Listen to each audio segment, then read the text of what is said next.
ब्रह्ममुरारिसुरार्चितलिङ्गं निर्मलभासितशोभितलिङ्गं जन्मजदुःखविनाशकलिङ्गं तत्प्रणमामि सदा शिवलिङ्गं देवमुनिप्रवरार्चितलिङ्गं कामदहनकरुणाकरलिङ्गं रावणदर्पविनाशकलिङ्गं तत्प्रणमामि सदा शिवलिङ्गं सर्वसुगन्धिसुलेपितलिङ्गं बुद्धिविवर्धनकारणलिङ्गं सिद्धसुरासुरवन्दितलिङ्गं तत्प्रणमामि सदा शिवलिङ्गं कनकमहामणिभूषितलिङ्गं फणिपरिवेशितशोभितलिङ्गं दक्षसुयज्ञविनाशनलिङ्गं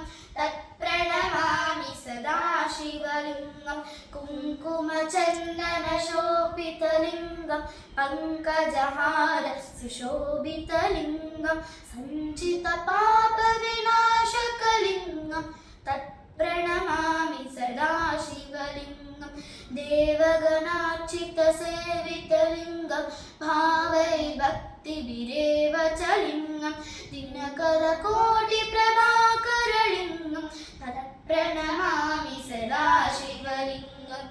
हस्तदलोपवेष्टितलिङ्गं सर्वसमुद्भवकारणलिङ्गं हस्तदरिद्रविनाशकलिङ्गं तत्प्रणमामि सदा शिवलिङ्गं सुरगुरुसुरवरपूजितलिङ्गं सुरवनपुष्पसदार्चितलिङ्गं परमपदं परमात्मकलिङ्गं तत्प्रणमामि सदा शिवलिङ्गं